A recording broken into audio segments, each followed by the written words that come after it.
সন্তান কেন? আমি বাবার এই শেষ আশা যদি পূরণ না হয়। সন্তানগুলো আবার চ্যালেঞ্জে পড়ে গেল। ভাইয়েরা চারজন এবার মশওয়ারা করে, আমরা জীবনে কোনোদিন বাবার সাথে নাফরমানি করি নাই, শেষ সময়ে বাবা আমাদের প্রতি নারাজ হবে, বাবার আশা পূরণ করতে পারবো না, তা হবে না, তা হবে না, কি করতে পারি পরামর্শ দাও। এক ভাই আরেক ভাইয়ের সাথে পরামর্শ করে, এক ভাই আরেক ভাইকে খেয়াল দেয়। এবার 4 ভাই মিলে যুক্তি করে, ভাই একটা কাজ করো, একটা মাছা বানাও, বাঁশ নিয়ে আসো, সুন্দর একটা মাছা তৈরি করো। মাছা কয় না এটা রে, লম্বা বাঁশের যে বিছনার মতো আর কি, এটা বানাও, এর উপর বাবাকে শোয়াও, তারপরে বাবার হাত পা গুলো বাঁধো যাতে পড়ে না যায়। বাবার হাত পা এগুলো হালকা করে রশি দিয়ে এই মাছের সাথে বাঁধো যেন না পড়ে।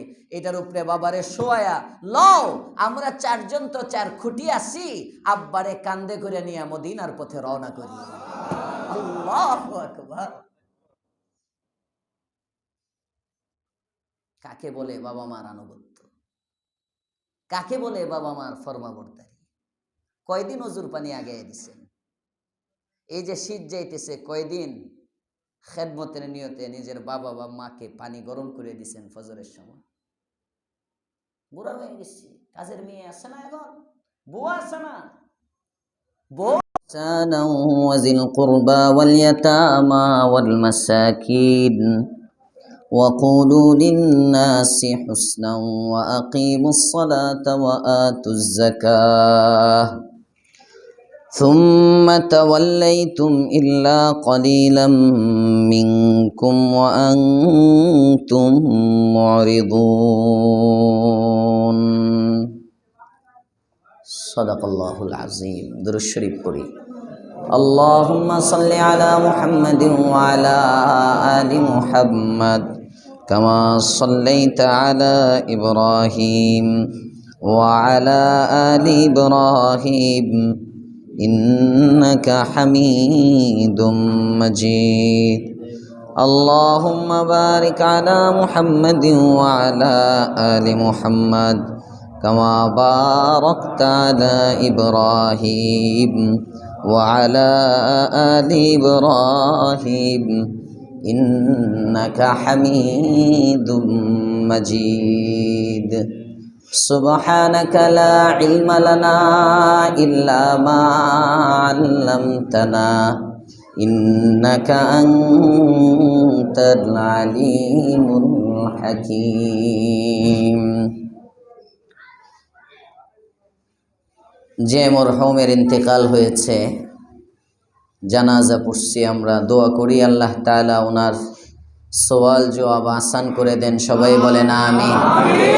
আল্লাহ তাআলা তাকে জান্নাতুল ফিরদাউসের বাদশা বানায় দেন। আল্লাহ পাক রব্বুল আলামিন তার পরিবারকে সবর করার তৌফিক দান করেন, নি'মাল বদল আল্লাহ তাআলা দান করেন। মানুষ মরে গেলে পড়ে ইন্না লিল্লাহি ওয়া ইন্না ইলাইহি রাজিউন। এটা শুধু পড়ার জন্য না, এটা জিন্দেগিতে ধারণ করার জন্য। ইন্না লিল্লাহ, আমরা কার? বলেন কার? আমরা আসছি কোত্থেকে, যাব কোথায়? এটাই ইন্না লিল্লাহি ওয়া ইন্না ইলাইহি রাজিউন। তো মুমিনের স্বভাব সুখে দুঃখে সব সময় আল্লাহর দিকে রুজু। সুখী থাকলেও আল্লাহর প্রতি রুজু করা, দুঃখে থাকলেও আল্লাহ তাআলার প্রতি রুজু করা। তো আমরা বিপদে পড়লে আল্লাহকে স্মরণ করি, তাও তো করি, তাও তো করি। কতজন তো বিপদে পড়লেও করে না, উষ্টা খায় কয় ও মাই গড। হ্যাঁ হইছে না? হ্যাঁ, উষ্টা খায়াও বলে না, ইন্না লিল্লাহ বলে না। মুমিন উষ্টা খাইলে কি বলবে? ইন্না লিল্লাহ, ইন্না লিল্লাহ, নিশ্চয় আমরা আল্লাহর জন্য, ওয়া ইন্না ইলাইহি রাজিউন, তার দিকেই প্রত্যাবর্তনকারী। এটাই জীবনের বাস্তবতা। যে যত কিছুই করুক ওখানে ধরা দিতেই হবে, ওখানে ধরা দিতেই হবে। এটা যদি নিজের জীবনের মধ্যে ব্রত থাকে এবং নিজের জিন্দিগিতে যদি এটা বসে যায় যে আমি আল্লাহর তার কাছেই যাইতে হবে, দেখবেন অনেক দুনিয়াদারি কমে গেছে, অনেক গুনাহ কমে গেছে, অনেক আমল বেড়ে গেছে। সুবহানাল্লাহ। মানুষ যেদিকে যাইতে চায়, যেখানে থাকে, ওইটাই সাজানোর ফিকির করে, ওটাই সাজানোর ফিকির করে। অনেক দিন বাঁচবো, অনেক দিন বাঁচবো মনে করে যখন, তখন নামাজ বাদ দিয়া দুনিয়ার ফিকির করে। ঠিক না বেঠি? তখন নামাজ কাজা করে দুনিয়ার ফিকির করে। এই মুহূর্তে আজরাইল চলে আসতে পারে, এটা যখন ভাবে, তখন চাকরি বাদ দিয়া নামাজ পড়ে। ঠিক বললাম না ঠিক বললাম? তখন চাকরি দত গুল্লায় যাক, চাকরি গেলে চাকরি আসবে, নামাজ গেলে আর পাওয়া যাবে? বলেন বলেন। এক ওয়াক্ত নামাজ গেলে আপনি এই নামাজটা আর সারা জিন্দেগিতে পাবেন না, আর পাবেন না। কাজা আদায় করলেন, আদা তো আর পারলেন না, আদায় তো আর করতে পারলেন না। কাজা করলেন, কাজা আদায় করতে পারছেন? যা গেছে গেছে, এটাকে আর ফিরায় আনার কোনো সম্ভব না, কোনো সম্ভব। টাকা পয়সা একবার কামাই করতে পারেন না, আরেকবার করবেন, একবার আসবে না আরেকবার আসবে। এক চাকরি যাবে তো আরেক চাকরি আসবে, এগুলো সব ঘুরে ফিরে। কিন্তু নামাজ যেটা গেল, এটা কিন্তু আর আসবে না, এটা আর আসবে না। কেন পাগলামি করেন? কেন নিজের বুঝেন না? দুনিয়া তো সব বুঝেন। দুনিয়া বুঝানোর জন্য তো আপনার 5 বছর বয়সের থেকেই তো দুনিয়া বুঝেন। হ্যাঁ,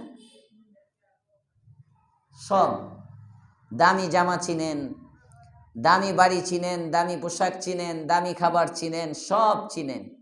দামি ইবাদতটা চিনেন না কেন?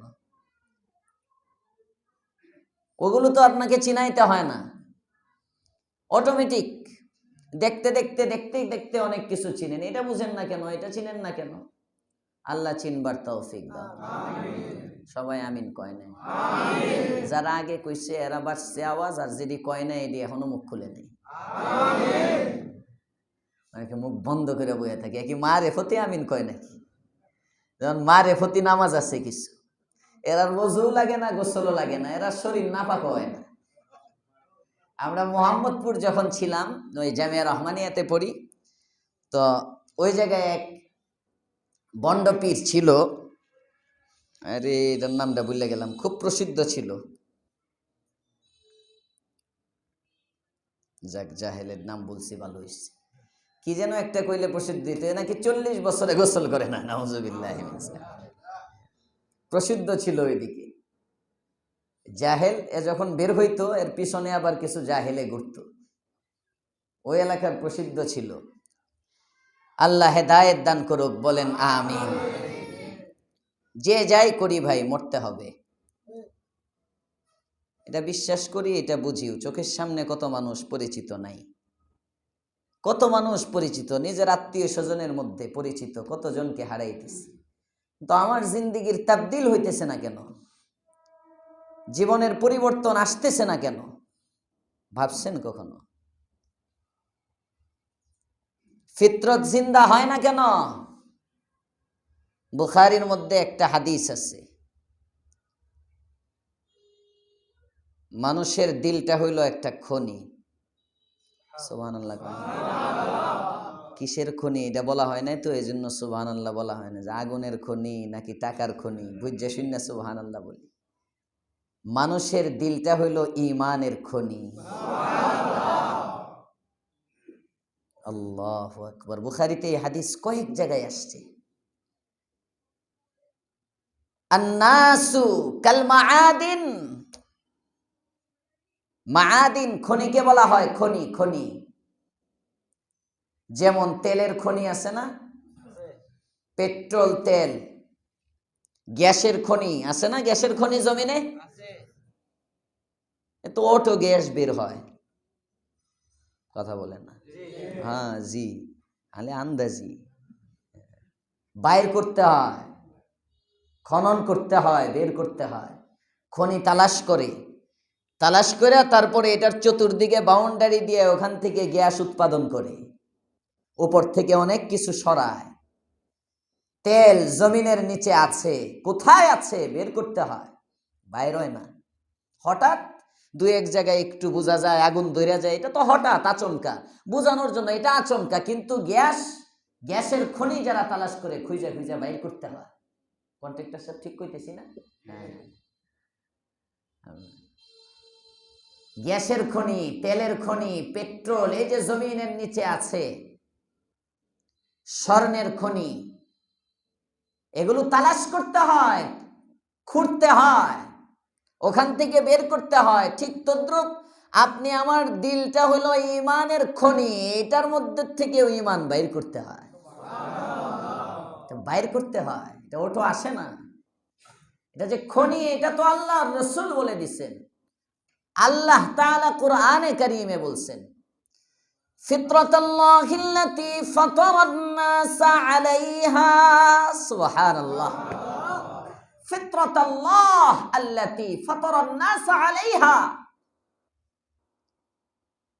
স্বভাব নির্মল ফিতরত, এই ফিতরতটাই হলো খনি।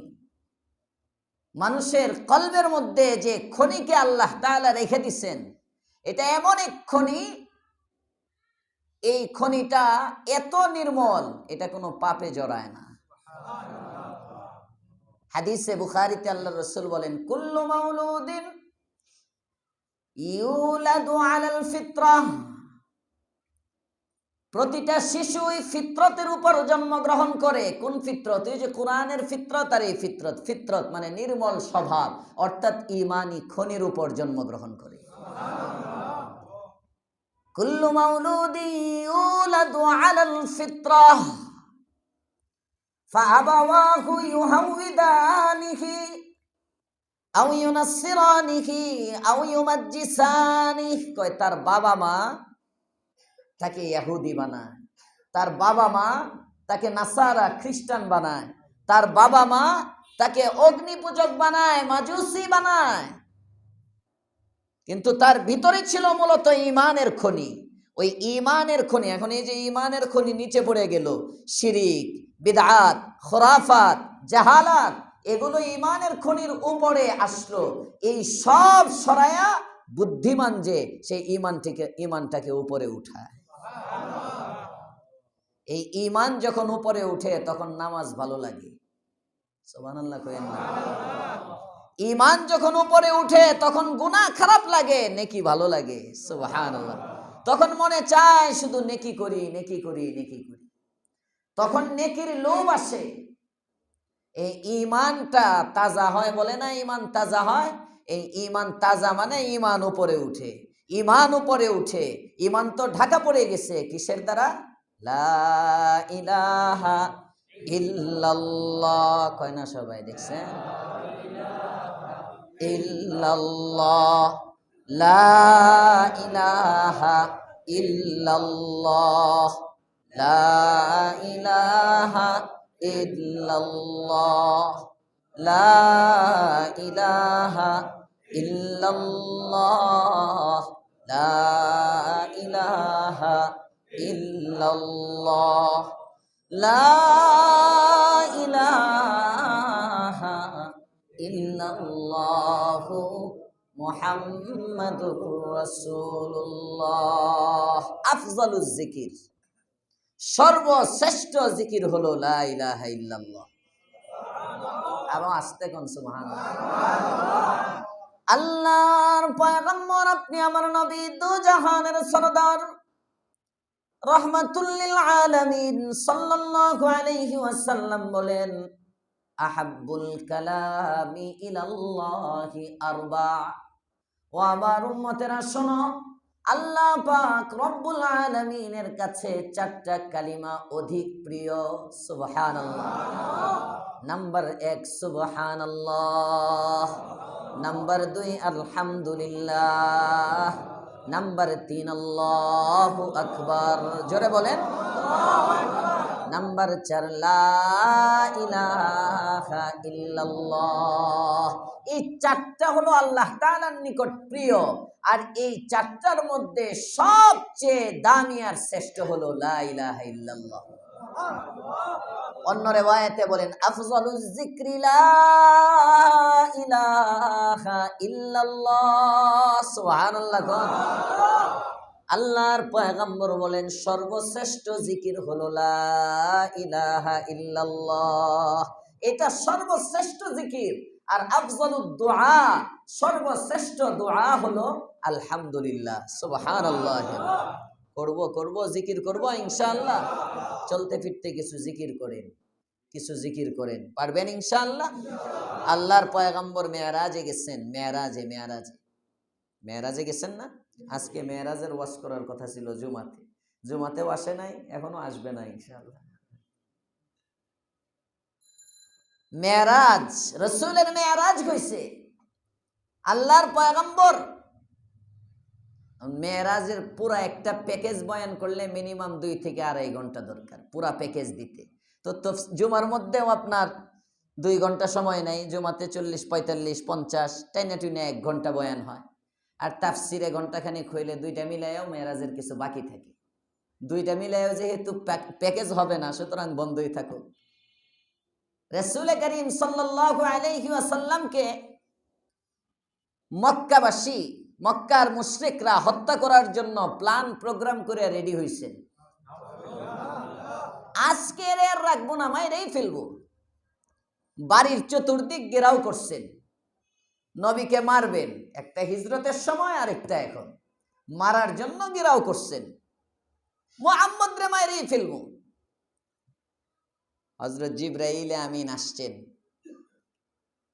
আয়েশা কয় ইয়া রাসূলুল্লাহ, আপনারে মারার জন্য এরা প্রস্তুতি নিতেছে, দিনের বেলা মশওয়ারা করছে, এরা আপনারে মারবে, ঘর ঘেরাও করবে। সুতরাং আজকে রাত্রে আপনি আর এই ঘরের মধ্যে থাকেন না, আগেই আপনি আপনার চাচাতো বোন উম্মে হানির ঘরের মধ্যে গিয়ে আপনি ঘুমাইবেন আজকে রাত্রে। এটা আল্লাহর পক্ষ থেকে নির্দেশ।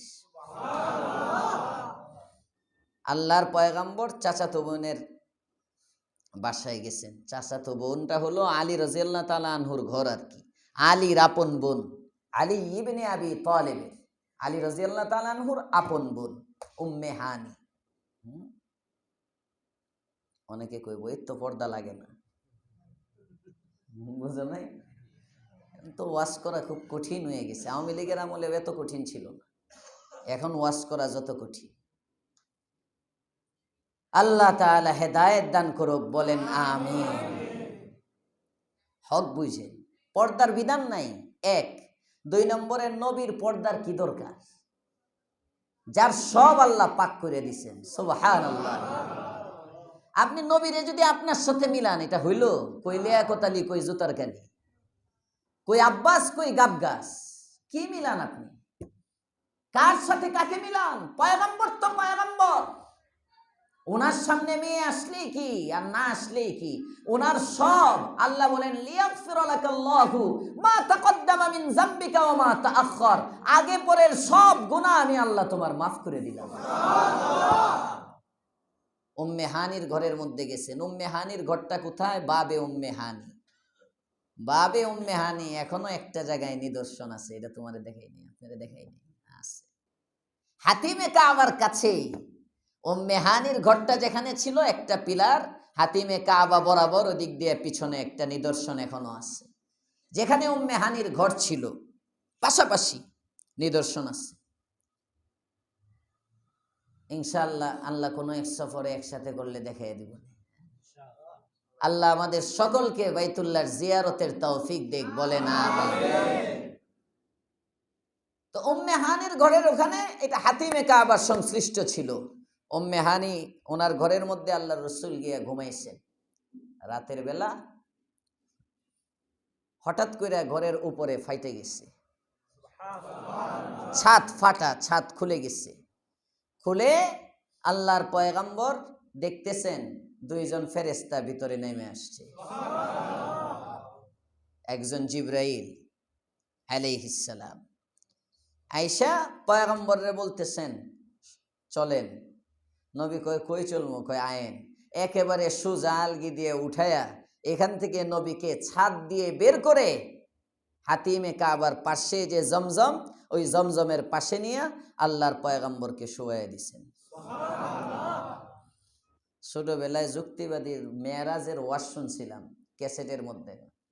আল্লাহর কণ্ঠ তো আর আমার মতো হইব না, মানে ওনার মতো তো আর আমার কণ্ঠ হইব না টান দিলে। হ্যাঁ, আল্লাহর পয়গম্বর যখন গেছেন মেরাজের মধ্যে গেছেন, 27 বছর চলে গেছে। 27 বছর পরে আইসাও দেখে আল্লাহর পয়গম্বর যে দরজা দিয়ে যাচ্ছিলেন ওই দরজার শিকল তখনও নড়তেছে। আরে আস্তে, একবারে ফাউ কথা, একদম ফালতু কথা। দরজা দিয়ে তো বাইরে হয় নাই, শিকল লড়বো করে দিয়ে। এটি গাঁজাখুরি ওয়াজ, বুঝেন নাই?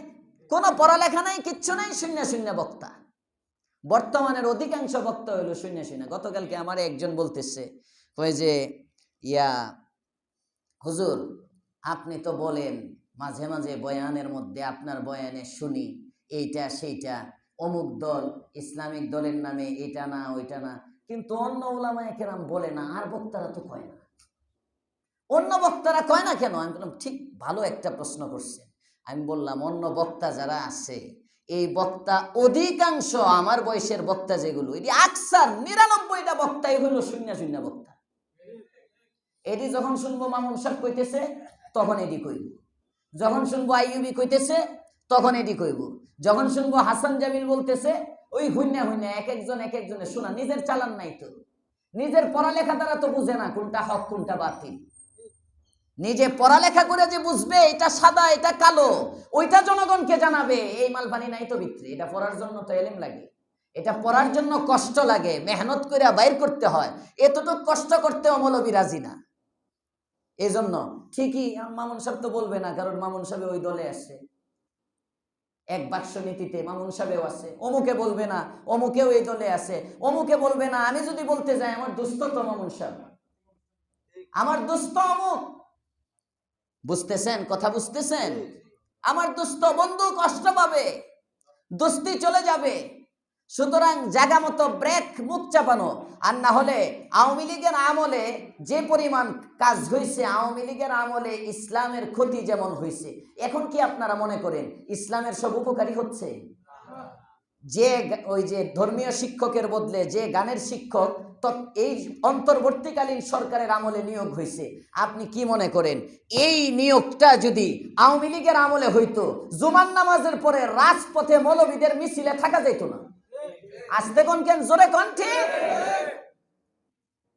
আওয়ামী লীগে যখন করছিল তখন ওইটা ভুল ছিল, আর এখন যদি ওই ভুল আরেকজন করে তখন ভুল বলা যাবে না, মুখে তালা দিয়ে থাকতে হবে। এটার নাম ইসলাম না। ভুল যেই করবে, আমার বাবাও যদি ভুল করে, আমিও যদি ভুল করি, ভুল ভুলই, এটার নাম ইসলাম, এটার নাম উলামা, এটাকে বলে হাক্কানি আলেম। এখন তুমি এক দলের সাথে লিয়াজু কইরা তোমার জবান বন্ধ হয়ে যাবে, তুমি একদম সাইলেন্ট হয়ে যাইবা, তোমার কলবে দুনিয়ার প্রেম আছে। শাইখুল হাদিস হওয়া এক জিনিস, মানুষ হওয়া আরেক জিনিস। আল্লাহর পয়গম্বর আসছেন মানুষ বানাবার জন্য। মানুষ, আল্লাহ আমাদের সকলকে মানুষ বানায়া দেন, বলেন আমিন।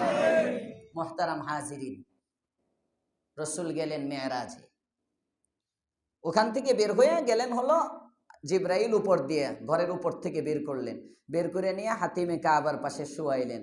শোয়া স্বর্ণের একটা পাত্র নিয়ে আসছেন, জান্নাতি স্বর্ণের পাত্র।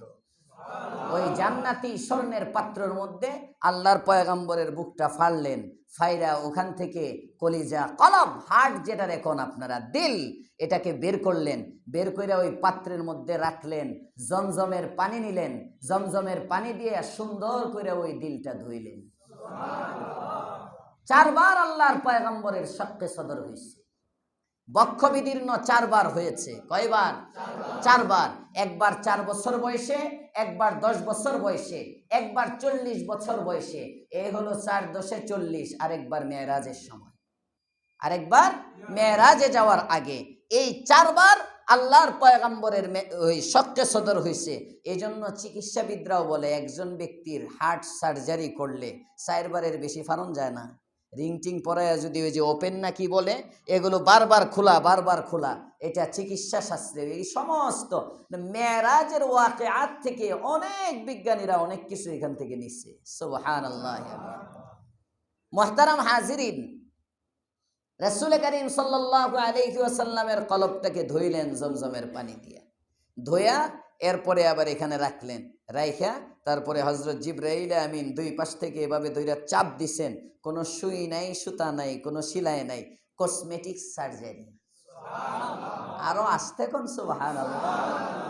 আল্লাহ তাআলা জায়গার মধ্যে লাগাইয়া দিছেন। আল্লাহর পয়গম্বর, আপনি আমার নবী, দু জাহানের সরদার, রাহমাতুল লিল আলামিন সাল্লাল্লাহু আলাইহি ওয়াসাল্লামের সামনে বাহন দাঁড়ানো, যে বাহন খচ্চরের চেয়ে একটু বড়, গাধার চেয়ে একটু বড়, ঘোড়ার চেয়ে একটু ছোট, এমন একটা বাহন আল্লাহর পয়গম্বরের সামনে দাঁড়ানো। বাহনটার নাম বুরাক। বারকুন শব্দ থেকে বুরাক, বারকুন মানে বিজলি। আকাশের মধ্যে মাঝে মাঝে ঝিলিক দেয় না, বৃষ্টির সময় এরকম ঝিলিক দেয়। এই বুরাক নাম হলো, এটা বিজলির গতিতে চলে, অর্থাৎ এর চোখ যদ্দূর যায় এর কদম ওই পর্যন্ত যায়। আমাদের চোখ যায় এক জায়গায়, কদম যায় আরেক জায়গায়। বুরাক চোখের গতি যেখানে, দৃষ্টি শক্তির সীমা যেখানে, তার কদমের সীমাও সেখানে। সুবহানাল্লাহ। বুরাকের উপর উঠাইছেন, আল্লাহর পয়গম্বরকে নিয়ে রওনা করছেন। কোথায় গেছেন? সুবহানাল্লাযী আসরা বিআবদিহি লাইলাম মিনাল মাসজিদিল হারামি ইলাল মাসজিদিল আকসা। সুবহানাল্লাহ। তাফসীরে মাআরিফুল কুরআনের মধ্যে মুফতি শফি সাহেব রহমাতুল্লাহ আলাইহি লিখছেন, বাইতুল মাকদিস ফিলিস্তিনে ওই ঘরের যে খাদেম ছিল, সে প্রতিদিন এশার নামাজের পরে দরজা বন্ধ করে। হঠাৎ করে একদিন দরজা বন্ধ করতে চেষ্টা করে, কিন্তু বন্ধ হয় না। বিশাল বড় দরজা, চেষ্টা করে বন্ধ করার জন্য, না দরজা বন্ধ হয় না, দরজা লাগে না, দরজা বন্ধ হয় না। অনেক চেষ্টা করার পরেও যখন সে ব্যর্থ হয়ে চলে যায়, পরবর্তীতে ওই ব্যক্তিটা হিসাব মিলায়ে দেখে, আল্লাহর পয়গম্বর মক্কা নগরীতে এসে যখন মেরাজের বর্ণনা দিলেন, যে রাতে পয়গম্বর বাইতুল মাকদিসের মধ্যে গিয়ে সমস্ত নবীগণের ইমামতি করে সমস্ত নবীগণকে মুসল্লি বানায়া ইমামুল মুরসালিন লকব নিয়েছেন, ওই রাতে সে দরজা বন্ধ করতে পারে নাই। ওইটাই ওই রাত, যে রাতে দরজা বন্ধ হয় নাই। মারিফুল কোরআনে আছে, মুফতি শফি সাহেব লিখছেন। পয়গম্বর গেছেন ওখানে বাইতুল মাকদিস, ওখান থেকে 7 আকাশ, এক আসমানের দূরত্ব। কাবে আহবারের রিওয়ায়াত, এক আসমান থেকে আরেক আসমানের দূরত্ব 500 বছরের রাস্তা। আরো আসতে কোন সুবহানাল্লাহ। কি দিয়ে এটা জানা নাই। এই 500 বছর কি পায়ে হাইটা, না ঘোড়া দিয়ে, না উট দিয়ে, না বিমান দিয়ে, না রকেট দিয়ে, তা নাই, কিন্তু 500 বছরের রাস্তা। সুবহানাল্লাহ। যদি এটা বুরাক দিয়া হয়, আল্লাহু আকবার। রাসূল তো বুরাকে গেছেন। ইয়া আল্লাহ ইয়া করিম। এই যে আল্লাহর পয়গম্বর মক্কা থেকে বাইতুল মাকদিস পর্যন্ত গেলেন, এই ভ্রমণটাকে বলা হয় ইসরা। এই ভ্রমণটাকে বলা হয় কি? ইসরা। এই ভ্রমণের নাম ইসরা। এরপরে ইসরা বাইতুল মাকদিস থেকে নিয়ে আল্লাহর পয়গম্বর বাইতুল মাকদিসের সব কাজ শেষ করার পরে আল্লাহর পয়গম্বরের সামনে একটা সিঁড়ি আনা হয়েছে। সিঁড়ি, কুদরতি এক সিঁড়ি, লিফট। বাইতুল্লাহ থেকে বাইতুল মাকদিস পর্যন্ত গেছেন হলো বুরাকে, আর বাইতুল মাকদিস থেকে আল্লাহর পয়গম্বর গেছেন লিফটে। লিফট, উরুজ, মেরাজ, উপরে ওঠার যন্ত্র বা মাধ্যম। উপরে ওঠার যন্ত্র বা মাধ্যম, ইসমে আলার সিগা। মেরাজ মিফআলের ওজনে, উরুজ থেকে। তো আল্লাহর পয়গম্বরের সামনে কুদরতি একটা লিফট আনা হলো, এই লিফটের মধ্যে নবী দাঁড়াইলেন, এটারে টান মাইরে আল্লাহর পয়গম্বর একেবারে প্রথম আকাশে নিয়ে গেল। বুরাকের চেয়েও গতি সম্পন্ন। আরো আস্তে কোন সুবহানাল্লাহ। তো 500 বছর যদি ওই লিফটে হয়, ওই লিফটে যদি হয়, তাহলে তো দূরত্ব আরো বেড়ে গেল। আল্লাহর পয়গম্বর গেছেন প্রথম আকাশে, জিবরাইল আমিন যে নক করছেন, ভিতর থেকে একজন জিজ্ঞেস করে, কে, কাকে নিয়ে আসছো? কয় মুহাম্মদকে নিয়ে আসে। সে কি নবী? তার কাছে কি ওহী প্রেরণ করা হয়েছে? কয় হ্যাঁ। সাথে সাথে দরজা খোলা হয়েছে। দরজা খোলার পরে আল্লাহর পয়গম্বরকে লক্ষ্য করে আল্লাহর রসুল বলেন, জিবরাইল বলেন, ইয়া রাসূলুল্লাহ, এইটা এই যে আদম, আদি পিতা আদম দাঁড়ায় রয়েছেন, আপনারে রিসিভ করার জন্য, আপনি তারে সালাম দেন। আদম শ্রেষ্ঠ না পয়গম্বর শ্রেষ্ঠ? সবাই বলেন আমাদের নবী শ্রেষ্ঠ। আমাদের নবী না হইলে তো আদমও হইতো না। আস্তে কইছি।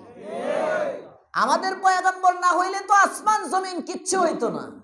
সুবহানাল্লাহ বলবেন না? সব আল্লাহ তাআলা কেমন যেন মুহাম্মদের ঝলক দেখার জন্য বানাইছে। প্রেম করে বিয়ে করছেন কেউ আছেন এখানে? থাকলেও কি হুজুর কমু? এটা কি আর কওয়া যায়? প্রেমিকার জন্য প্রেম করে যখন বিয়ের আগে যদি কেউ প্রেম করে, তখন তোমার জন্য আমি এটা বানাইছি, তোমাকে পাওয়ার জন্য আমি এই বাড়ি বানাইলাম, তোমাকে পাওয়ার জন্য এখানে এই প্লাস এই প্লাস এই প্লাস দিয়া তোমার নাম আর আমার নাম এখানে দেখো কি সুন্দর স্বর্ণ খোদাই করে, টাইলস খোদাই করে, পাথর খোদাই করে লিখে দিলাম, দেখো আমি তোমাকে কত ভালোবাসি। আপনি আপনার ভালোবাসায় যদি ওই হাতের মধ্যে না অনেকে লেখে, কাইটা লেখে, কাইটা ও রক্ত দিয়ে লেখে, A+M, কথার কথা, আমার দাগ দুগ নাই, আমি কাটছি না। দুনিয়ার এই ফানি ভালোবাসা আপনি যদি এত উৎসর্গ করতে পারেন, আল্লাহ পাক রব্বুল আলামিন রাসূল করিম সাল্লাল্লাহু আলাইহি ওয়াসাল্লামকে এতটা ভালোবাসেন, কেমন যেন নবীর জন্য আল্লাহ সব বানাইছেন। সুবহানাল্লাহ। তোমার জন্য বন্ধু সব, তোমার জন্য যেহেতু সব, এই জন্যই তো তোমার প্রতি যে ইশক দেখায়, এই ইশকটা আমার কাছে এত ভালো লাগে, সেও আমার হয়ে যায়। সুবহানাল্লাহ। তুমি যে আমার, এজন্য সেও আমার। তাফসীরের কিতাবে মুফাসসিরিনে কেরামে ওয়াকিয়া লিখছেন,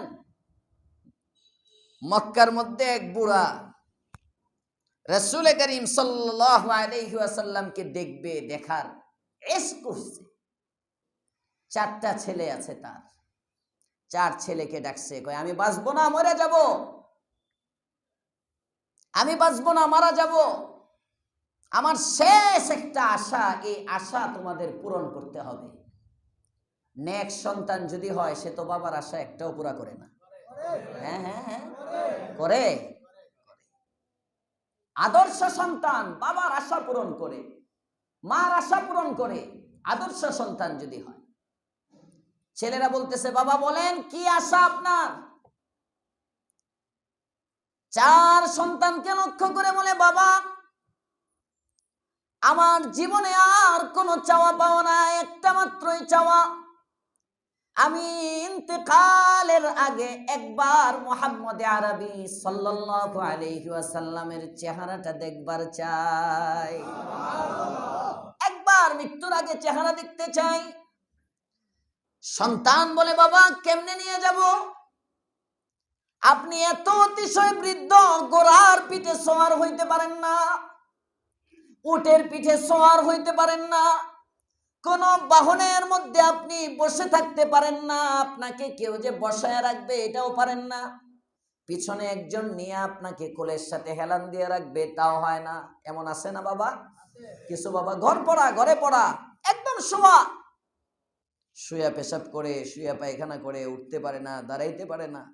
এই সময় সন্তান অনেক সময় ঘৃণার নজরে দেখে, বাবা না না না, এটা তোমার কপাল বেটা, তোমার কপাল। কতদিন বাবার কাপড় নষ্ট করে দিছ, কতদিন পায়খানা প্রস্রাব দ্বারা বাবার শরীর নাপাক করে দিছ, বাবা কোনোদিন বিরক্ত হয় নাই। মা যেমন বিরক্ত হয় না, বাবাও বিরক্ত হয় না। ওই বাবা তোমাকে খেদমত করার সুযোগ আল্লাহ দিচ্ছেন, এটা একটা কপাল, তোমার গুনাহ মাফ করাও, খেদমতের কপাল তোমার। তাই বলে এমন কপালের দোয়া করা দরকার নাই, কিন্তু যদি চলে আসে এটাকে নিয়ামত মনে করা, এটাকে গজব মনে করা না।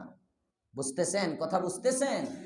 আল্লাহ তৌফিক দান করুক, বলেন আমিন। বাবা মাকে অবহেলার চোখে দেখতে নেই, বাবা বাবা, মা মা। আল্লাহর পয়গম্বরের লোকটা বলতেছে, বাবা আপনার কেমনে নিয়ে যাবো, আপনি যদি বসে থাকতে পারতেন বুকে, আপনি তো বসতেই পারেন না, বসার ক্ষমতাই নাই। কই শুইতে তো পারি। শুয়ে আবার নেই কেমনে, গোড়ার পিঠে শোয়ানো যায়? কেমনে জানি না, আমার আশা আমি মদিনায় যাব, পয়গম্বরকে দেখব। তোমরা 4 সন্তান কেন, আমি বাবার এই শেষ আশা যদি পূরণ না হয়। সন্তানগুলো আবার চ্যালেঞ্জে পড়ে গেল।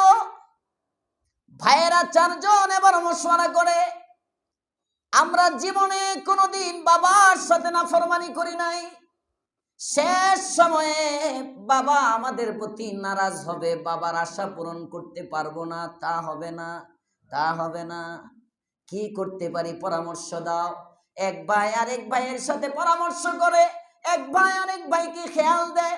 এবার 4 ভাই মিলে যুক্তি করে, ভাই একটা কাজ করো, একটা মাছা বানাও, বাঁশ নিয়ে আসো, সুন্দর একটা মাছা তৈরি করো। মাছা কয় না এটা রে, লম্বা বাঁশের যে বিছনার মতো আর কি, এটা বানাও, এর উপর বাবাকে শোয়াও, তারপরে বাবার হাত পা গুলো বাঁধো যাতে পড়ে না যায়। বাবার হাত পা এগুলো হালকা করে রশি দিয়ে এই মাছের সাথে বাঁধো যেন না পড়ে। এটার উপরে বাবারে শোয়া লও, আমরা 4 জন তো 4 খুঁটি আছি, আব্বারে কান্দে করে নিয়ে মদিনার পথে রওনা করি। আল্লাহু আকবার। কাকে বলে বাবা মার আনুগত্য, কাকে বলে বাবা মার ফরমাবরদারি। কয়দিন ওজুর পানি আগাইয়া দিছেন। এই যে শীত যাইতেছে, কয়দিন খেদমতের নিয়তে নিজের বাবা বা মাকে পানি গরম করে দিছেন ফজরের সময়। বুড়া হয়ে গেছি, কাজের মেয়ে আছে না, এখন বউ আছে না, বউ আছে না, বউ দিবে। তুমি কয়দিন দিছ মিয়া? তুমি সন্তান হিসাবে কি একদিনও পাওনা ছিল না?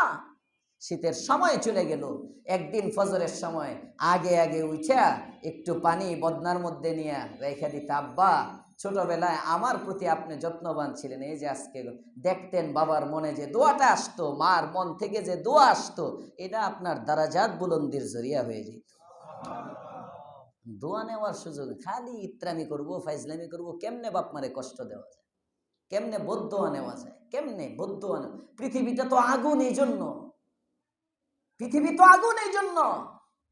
আল্লাহ আমাদেরকে বুঝার তৌফিক দাও, বলেন আমিন। কোন এক বান্দা আজকে বসছে তাফসীরে, আল্লাহ জানে। আমি শর্ট করতে চাইতেছি, আলোচনা আরো লম্বা হইতেছে।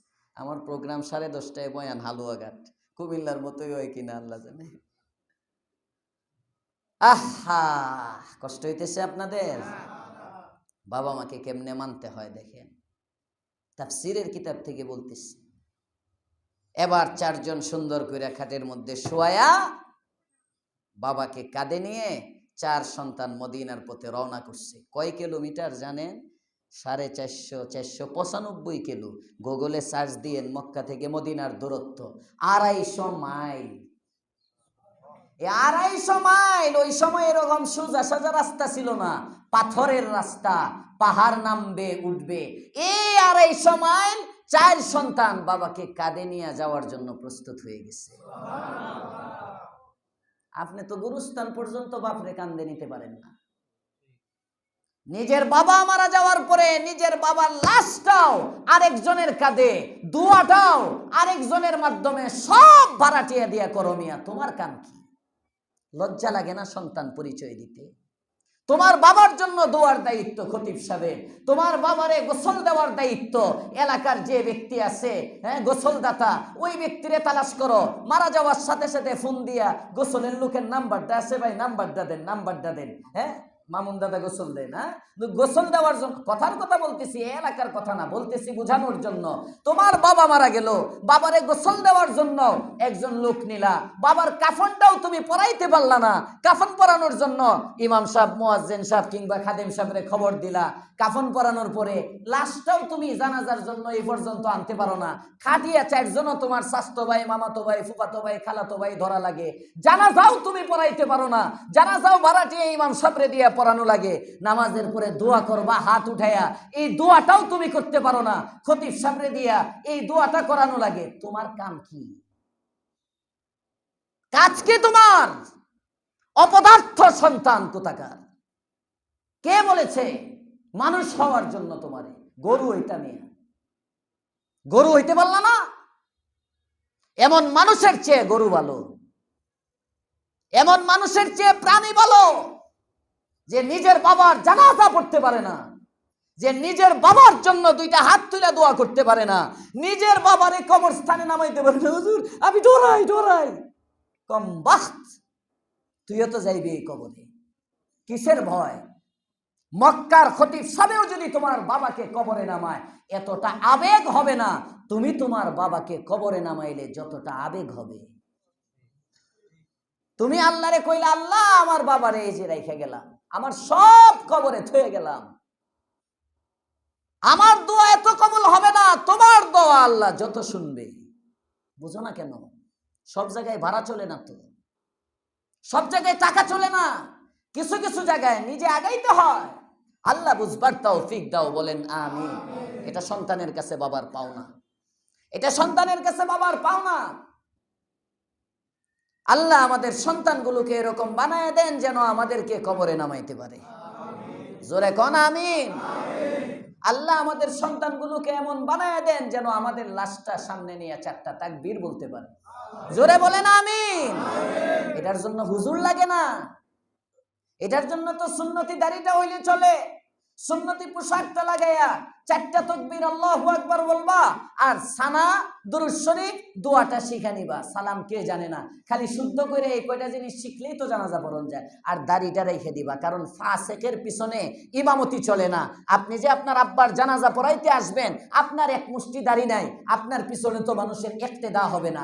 এজন্য দাড়িটা রেখে দেন, জানাজা পড়াইবেন, দাড়িটা রেখে দেন, আর চারটা তাকবীর আল্লাহু আকবার সহি করে শিখেন। সুবহানাকাল্লাহুম্মা ওয়া বিহামদিকা ওয়া তাবারাকা ইসমুকা ওয়া তাআলা জাদ্দুকা ওয়া জাল্লা সানাউকা ওয়া লা ইলাহা গায়রুক। প্রথম আল্লাহু আকবার কয়ে এটা বলে দিলেন, দ্বিতীয়বার আল্লাহু আকবার বলে নামাজের দুরূদ শরীফটা সহিভাবে বললেন, তৃতীয়বার আল্লাহু আকবার বলে আল্লাহুম্মা গফির লি হাইয়িনা ওয়া মাইয়িতিনা ওয়া শাহিদিনা ওয়া গায়িবিনা ওয়া সাগীরিনা ওয়া কাবীরিনা ওয়া যাকারিনা ওয়া উনসানা আল্লাহুম্মা মান আহইয়াইতাহু মিন্না ফাআহইহি আলাল ইসলাম ওয়া মান তাওয়াফাইতাহু মিন্না ফাতাওয়াফাহু আলাল ঈমান।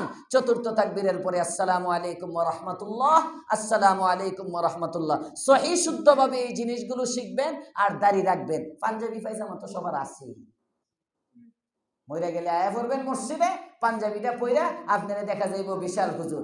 আপনার বাবার জানাজা আপনি পড়ান, খতিব আপনার পিছনে ইক্তেদা করবে, ইমাম আপনার পিছনে ইক্তেদা করবে। আপনার বাবার জানাজার সবচেয়ে বড় হকদার আপনি, বুঝেন না কেন?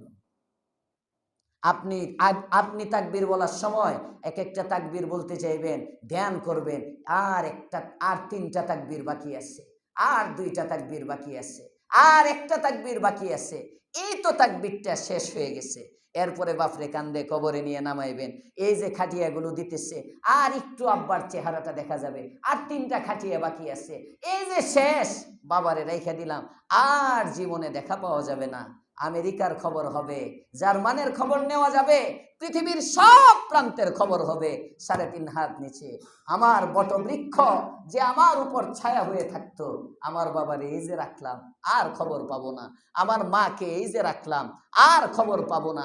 আপনার দিলের আবেগ আমার দিলে আসবে কিভাবে? আসবে না, আসবে না, আসবে না। কোটি টাকা দিয়ে এই আবেগ পাওয়া যাবে না। এই আবেগটা আল্লাহর কাছে দামি। এই আবেগের উসিলায় হতে পারে আপনার বাবার কবরের আযাব আল্লাহ মাফ করে দিবেন। প্রস্তুত হন, এটার নাম ইসলাম। আল্লাহ তৌফিক দাও, বলেন আমিন। 4 সন্তান বাবার আশা পূরণ করার জন্য রওনা করছে। কথা মনে আছে? মক্কায় যারা গেছেন ওমরার সফরে কিংবা হজে, মক্কা থেকে মদিনার পথে যাওয়ার সময় ৫-৬ মাইল বা কিলোমিটার হবে। মসজিদে তানঈম, মসজিদে আয়েশা যেটারে বলে, আয়েশা মসজিদ, ওখান থেকে ছোট উমরা করে আয়েশা মসজিদ থেকে উমরা করা যায়। আহলে হাদিসরা বলে এখান থেকে উমরা করলে হয় না, না হয়, এখান থেকেও উমরা করা যায়, কারণ এটা হারামের সীমানার বাহিরে। এই তানঈম পাহাড় ছিল, ওখান থেকে আম্মাজান আয়েশা রাদিয়াল্লাহু তাআলা আনহা উমরা করছিলেন। ওনার আগেও উমরা ওখান থেকে করত, যে কারণে আল্লাহর রাসূল ওনাকে ওখানে পাঠাইছিলেন। এটা আরেক মাসলার দিকে গেলে আবার যাইব 10 মিনিট। তো এই তানঈম পাহাড় পর্যন্ত গেছে ওই সাহাবীকে নিয়ে। বুঝতেছেন কথা? কয় কিলো? 6 কিলো সর্বোচ্চ। এটা কি 3 মাইল 6 কিলোমিটার নাকি 6 মাইল 9 কিলোমিটার? পুরাপুরি জেহেনে নাই, মানে 6 ধরেন 6 কিলোমিটার বা 6 মাইল, যেটাই ধরেন, খুব বেশি না, অল্প রাস্তা। এতটুকু মদিনায় যাওয়ার সময় এই পাহাড় পর্যন্ত যখন গেছে, এই 4 সন্তানের কাঁধে তার আব্বা মারা গেছে। বুঝতেছেন? সন্তানগুলোর দিলের অবস্থা তখন কেমন বুঝেন? লোকটা রাসূলকে দেখতে পারে নাই, এদিক দিয়া লোকটা মারা গেছে, আর ওদিক দিয়া মদিনায় আল্লাহর পয়গম্বরের কাছে আরশে আজিম থেকে জিবরাইল আসছে।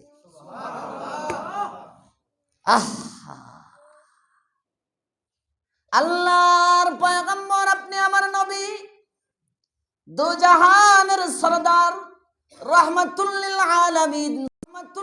আলামিন সাল্লাল্লাহু আলাইহি ওয়াসাল্লামের কাছে জিবরাইল কোরআনে কারীমের আয়াত নিয়ে আসে। ওয়ামান ইয়াখরুজ মিন বাইতিহি মুহাজিরান ইলাল্লাহি ওয়া রাসূলিহি সুম্মা ইউদরিকুল মাউতু ফাকাদ ওয়াকা আজরুহু আলাল্লাহ। আল্লাহু আকবার। হাবিব আমার, আপনি মদিনায়, আপনি জানেন না, মক্কায় একজন ব্যক্তি আপনাকে দেখার আশায় হাঁটতে পারে না, চলতে পারে না। আপনার মহাব্বতে, আপনার ভালোবাসায় তার 4 সন্তানের কাঁধে সওয়ার হইয়া মক্কা থেকে মদিনার পথে রওনা করেছিল। তানঈম নামক জায়গা পর্যন্ত আসার পরে লোকটার ইন্তেকাল হয়ে গেল। কিন্তু আমি আল্লাহ জানাইয়া দিলাম, কোরআনে কারীমের আয়াতের মধ্যে যে ব্যক্তির দিলের মধ্যে আপনার ভালোবাসা আসে, ওই ব্যক্তিটা কেমন যেন আমার হয়ে যায়। হাবিব আমার, ওয়ামান ইয়াখরুজ, যে ব্যক্তি বের হবে, মিন বাইতিহি, তার ঘর থেকে, মুহাজিরান ইলাল্লাহি ওয়া রাসূলিহি, আল্লাহ অথবা আল্লাহর রাসূলের দিকে হিজরতের সংকল্প নিয়া, হিজরতের ইচ্ছায় যে ব্যক্তিটা বের হইল, সুম্মা ইউদরিকুল মাউতু, কিন্তু নবী পর্যন্ত পৌঁছতে পারল না, আল্লাহ পর্যন্ত পৌঁছতে পারল না। সুম্মা ইউদরিকুল মাউতু, রাস্তায় মৃত্যু তার সাথে সাক্ষাৎ করলো, রাস্তার মধ্যে ব্যক্তিটার ইন্তেকাল হয়ে গেল। আমি আল্লাহ জানায় দিলাম, ফাকাদ ওয়াকা আজরুহু আলাল্লাহ, তার প্রতিদান দেওয়ার জিম্মাদার আমি আল্লাহ। ওয়া কানাল্লাহু গফুরার রহিমা, আল্লাহ তাআলা অনেক ক্ষমাশীল, অনেক দয়ালু। তার মানে এই ব্যক্তির উপর রহমও আল্লাহ করবেন, এই ব্যক্তির জীবনের গুনাহ আল্লাহ মাফ করে দিবেন। কথা এখানে ছিল, মুহাম্মদের যে হবে আল্লাহ তাআলা তার হবে। সুবহানাল্লাহ।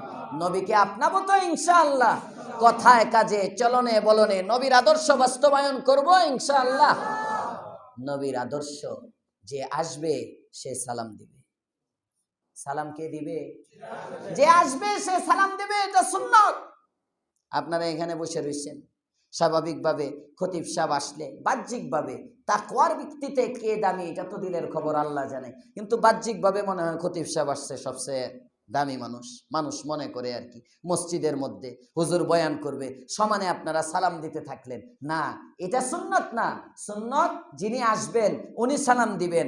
আদম আলাইহিস সালাম আগের থেকে প্রথম আসমানে রিসিভ করার জন্য বসে রয়েছেন, পরে জিবরাইল আলাইহিস সালাম আমাদের নবীকে নিয়ে গেছেন, এজন্য আদম সালাম দেয় না। নবী শ্রেষ্ঠ হওয়ার পরেও আদম সালাম দেয় না। জিবরাইল বলেন, আপনি শ্রেষ্ঠ ঠিক আছে, আসছেন তো আপনি সালাম দেন। দ্বিতীয় আসমানে